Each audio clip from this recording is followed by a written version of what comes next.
Bhogapuram airport approach పనుల వేళ సిబ్బంది అత్యుత్సాహం విమర్శలకు దారితీసింది. పనులు ఆపేందుకు వెళ్లిన బాధితులని జేసీబీ బకెట్ తో పక్కకి తీయటం రైతన్నల ఆగ్రహానికి కారణమైంది.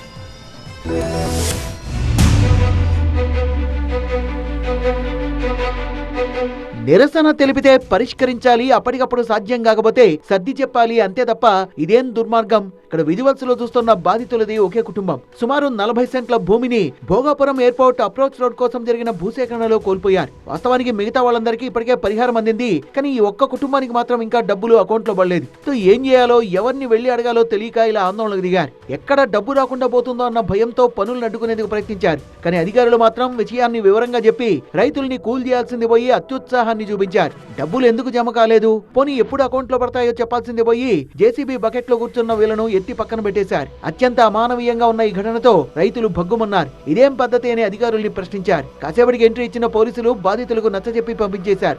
జేసీబీ బకెట్ లో కూర్చున్న రైతుల్ని అలా ఎత్తి పక్కన పెట్టడంపై రైతులంతా మండిపడుతున్నారు. ఎంత చదివి ఏం లాభమని ఆగ్రహిస్తున్నారు.